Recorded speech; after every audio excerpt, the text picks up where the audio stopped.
Hola a todas y a todos, mi nombre es Yurbi García, estudiante de la Maestría de Estudios de la Mujer de la Universidad Central de Venezuela. Y en Teoría Feminista estaremos conversando del feminismo ilustrado. Y es que cuando pensamos en la ilustración del siglo XVIII, pensamos en libertad, igualdad y el fin de las tiranías. Pensamos también en el contrato social. Pero, ¿qué pasa cuando leemos la letra pequeña de ese contrato? Hoy vamos a analizar el libro de Emilio o de la educación de Jean-Jacques Rousseau para descubrir cómo las luces de la razón ilustrada construyeron al mismo tiempo las cadenas domésticas para las mujeres. Y es en el año 1762, Europa vibraba con la promesa de la razón. Sin embargo, esta universalidad tenía un sesgo de género y de clase. El sujeto de derechos era exclusivamente el varón burgués. En este contexto, las mujeres no eran sujetos pasivos. En los salones literarios y calles ya se empezaba a gestar lo que hoy conocemos como la primera ola del feminismo. Y es que las mujeres empezaban a exigir que la igualdad no se detuviera en la puerta de sus casas. Frente a esta incipiente rebelión intelectual femenina, Rousseau escribe el libro Emilio, su obra pedagógica, y no lo hace al azar. Su objetivo es político y es contener los reclamos de emancipación y fijar las fronteras de los géneros bajo un supuesto orden natural. Estudiar este texto hoy es indispensable para entender los cimientos del patriarcado moderno. Rousseau empieza el libro criticando a John Locke. Dice que Locke cometió el error de dejar a su gentil hombre a las puertas del matrimonio, dando por terminada su obra. Pero para Rousseau, el nuevo ciudadano, Emilio, no está completo sin una compañera diseñada a su medida, y esta es Sofía. Pero ¿para qué el Estado republicano necesita regular la educación de la mujer? Porque para Rousseau la estabilidad moral de la república depende de la estabilidad de la familia. La justificación del autor se mueve entre la moral y la supervivencia del Estado. Rousseau argumenta que la mujer debe ser estrictamente doméstica porque es la depositaria de la legitimidad de los hijos. Si la mujer es infiel, disuelve la familia e introduce enemigos secretos en el hogar. La familia es vista entonces como la pequeña patria donde el ciudadano aprende a amar a la patria grande. La domesticidad de la mujer es la condición de posibilidad de la libertad pública del hombre. Ahora, entremos al núcleo del texto analizando sus conceptos claves. El primero es la ley de la naturaleza o complementariedad simétrica. Rousseau dice que en lo común a la especie, hombre y mujer son iguales, pero en lo que respecta al sexo son opuestos. Y es que el varón debe ser activo y fuerte y la mujer pasiva y débil. De esta falsa premisa biológica, Rousseau deriva una obligación ontológica. El fin de la mujer es agradar y ser útil al hombre. El segundo concepto clave es el imperio de la opinión pública. Y es que mientras Emilio es educado para depender solo de su propia razón, Sofía está encadenada a la reputación. Rousseau afirma que para el hombre la opinión es un sepulcro, pero para la mujer es un trono. La virtud femenina no solo debe existir, debe aparentarse ante la sociedad. El recato y el pudor se transforman en mecanismos de control social indispensables. Y aquí llegamos trampa política rusoniana, el imperio doméstico.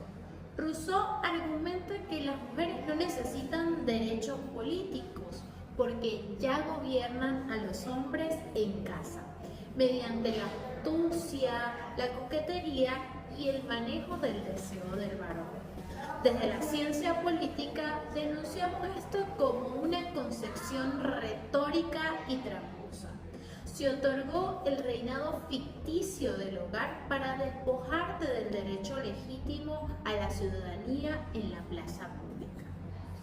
Y es que este intento de domesticación ilustrado no quedó sin respuesta. En 1792, Mary Wollstonecraft publica Vindicación de los Derechos de la Mujer, demoliendo la tesis de Rousseau.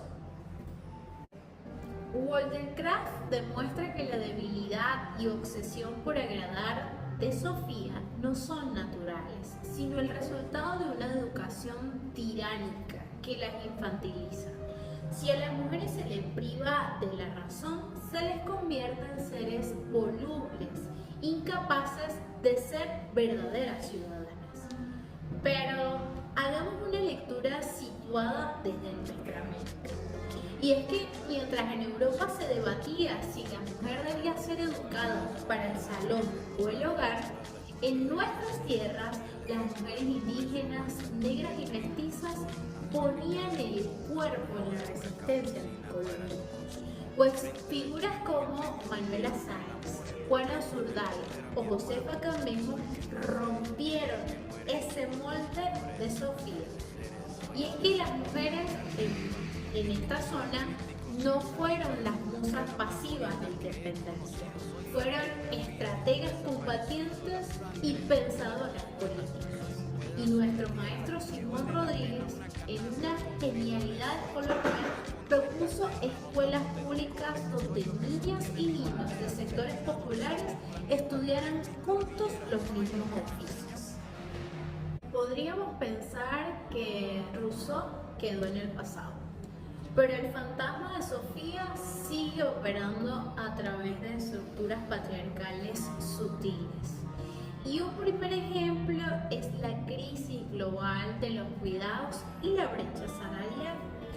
Y es que cuando Rousseau afirma que el confinamiento doméstico es un placer natural, sienta las bases ideológicas para la invisibilización económica del trabajo del hogar.